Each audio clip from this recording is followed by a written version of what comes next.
Prologue.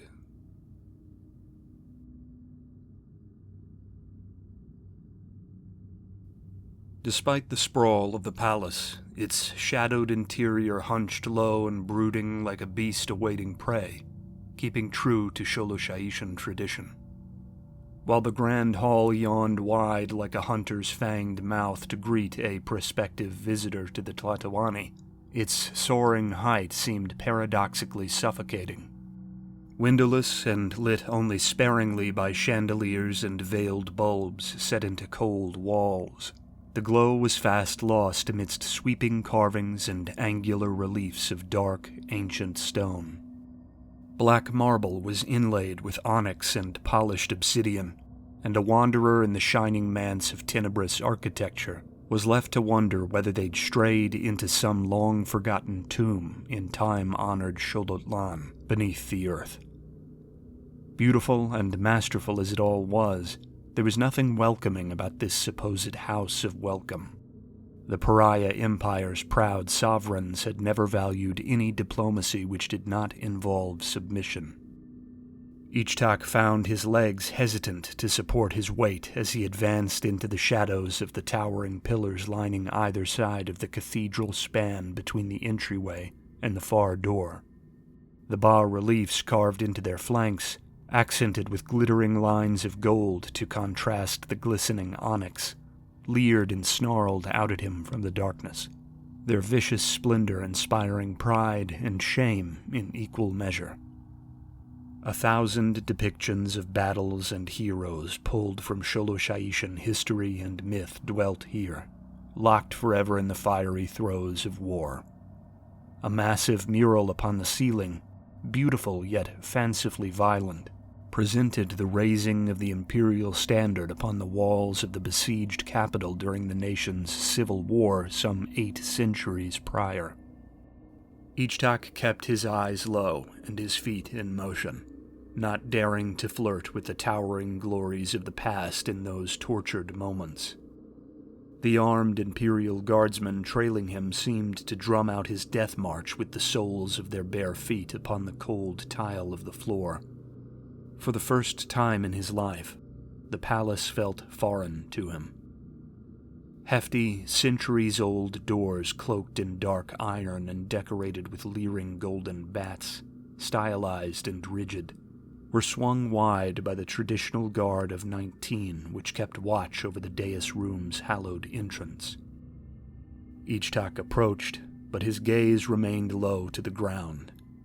He halted at the brink, waiting for his pair of escorts to drop to their knees and touch their snouts to the ground in prostration.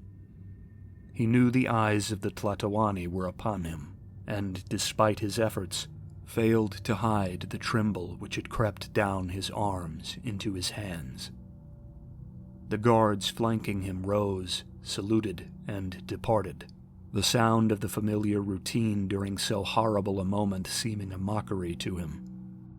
Only when he could stand the staid and silent judgment no longer did Ichtak manage to carry himself on unsteady feet into the presence of Sholosha'iti's ruler. The room was much less cavernous than the entry hall, but its size did not detract from its grandeur.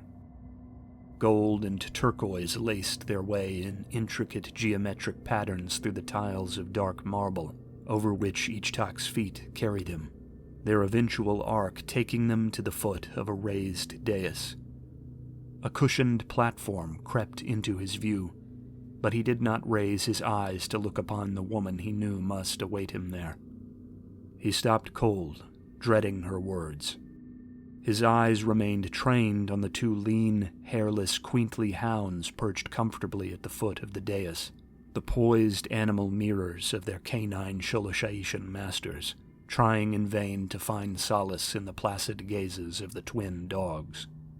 Ichtak's dread was such that, when she did finally speak, he flinched like a stricken child. "I've been told troubling things." It was a cold, low voice, one measured and cautiously considered before being set out for display. Though in years past he had burned with the desire to hear it more often, Ichtak's stomach now churned at the sound. The minders in the West Wing have been questioned, and I'm left wondering just what to do about you."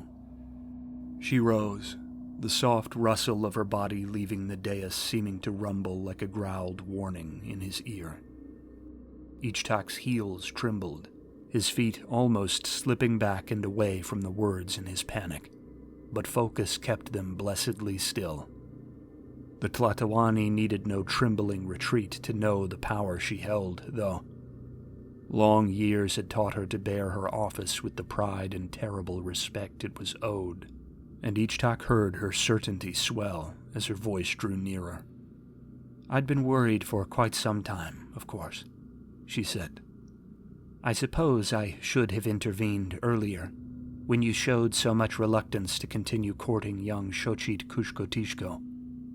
I was nervous about little, troubling displays before that, but I blamed them on youth.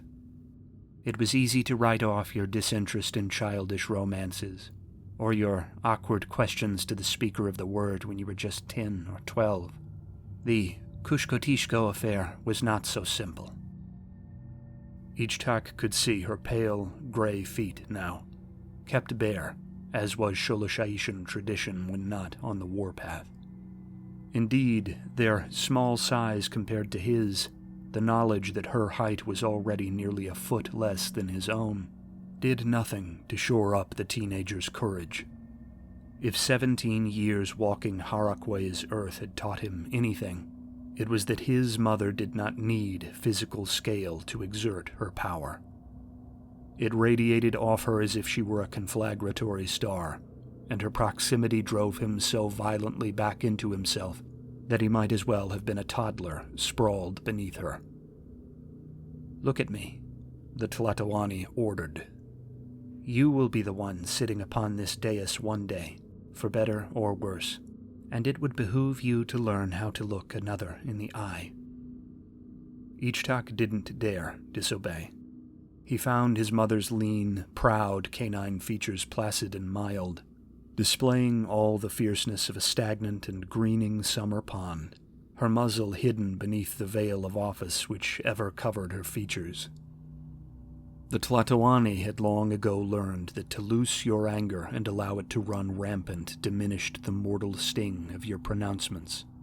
It was far better that a ruler look poised rather than savage, for when fate was handed down, that poise left the condemned knowing that the problem they had brought before Sholoshaiti's autocrat was nothing in the eyes of the Empire, a buzzing irritant to be waved casually away. The throne was ancient, eternal, patient. Her eyes lacked such discipline, and even now they mocked the relaxed arch of the dark brows above them. They seemed to Ichtak alive with anticipation, the pupils conjuring up the image of a shark in the shallows which has scented blood. "What really perturbs me is that you have hidden the traces so well," she said. "You knew what you'd been up to, slinking and hiding here in the halls of your own kin, whose blood and sweat freed our folk from chains beneath these very stones. How long has this skittering dance been going on under the roof of Sholoshaiti's royal house, I wonder?" Fire chewed through Ichtak as the seconds slipped past and he realized she expected an answer. Swallowing and steadying his voice, trying his hardest not to let himself stammer or stutter, he answered, "Just the once, Your Majesty." There was no use denying what had occurred, for it would only deepen her retribution, which was surely being brewed even now behind that refined mask of disinterest the Tlatoani had so perfected. Shatal, the child of the palace's horticulturalist and Ichtak's closest companion, was certain to be somewhere below him in the palace's blood-soaked bowels. Shatal did not have the shield of royalty to safeguard him. Even still, that simple denial of quantity, which did escape, was something he could not suppress, spitting the deflecting words out like a stuttering toddler going through the motions with an opponent he could not hope to best. Ichtak knew she would not believe, But he also knew she could not be certain. If that were the case, he would have been escorted here in the depths of night some other day, perhaps months earlier. That logic did nothing to keep the chill from him when her eyes narrowed above the veil, and her bat-like ears flared with barely suppressed fury. "Of course," she said, nodding. "A mere misstep, a young man's blind stumble." She circled around behind him, denying him the comfort of knowing exactly where she stood. Caged tigers in the city menagerie paced with less malice. "Considering this, I've decided it would be best to show leniency," she said. "You have yet to see battle, and sending you to the Inquisition now for such a grave offense would only mark your flesh with heresy and peace, before you've had the chance to feel the sting of worthier scars. Hardly a fitting beginning for a future Tlatoani." Her words were as ice in his ears, and Ichtak braced himself for the addendum he knew must follow. "I will not risk such a stumble happening again, however. The shame it would bring if someone beyond the palace grounds, someone beyond my reach, got wind of this is too much to imagine. You are fortunate it was a servant who stumbled upon you." She rounded him then, coming back into view, though again his eyes failed to meet hers. "Chatal will face the executioner when the sun rises. It is the safer path to tread." Her slender fingers, firm yet tender, came up below Ichtak's trembling muzzle to force his gaze upward towards her own. A cloaked demon awaited him there in the firelit shade of the darkened room. "You'll be there to witness it." Izel II of the House of Tepekishko, Tlatoani of Sholoshaiti, was a woman of few words. Ichtak did not believe she had ever spoken for so long in his presence before. As his mother's bare feet faintly struck the stone along her path out of the dais room toward her private wing of the palace, leaving her son to stand rigid before her empty dais like a broken beggar to the crown, Ichtak hoped for the first time in his life that he might never hear such a string of speech from her again. Her graceful, quaintly hounds followed silently in her wake, and her son remained a stricken statue until she had swung shut the heavy doors to her quarters behind them. With tremors playing themselves out at the tips of his fingers and toes, fists clenched until he felt the warm damp of blood drawn by his nails tease his palms, he turned and made his shaky way for the door. In that moment, though he would not have been able to articulate it, he was no longer afraid. Distraught and lost, yes, but not afraid. Ichtak VI, teeth bared once more to hold fast the quaking of his jaw, blinking back with bitter resentment the moisture that had begun to well in his eyes. He felt the boiling heat of true rage within him. It was a sensation he vowed never to forget.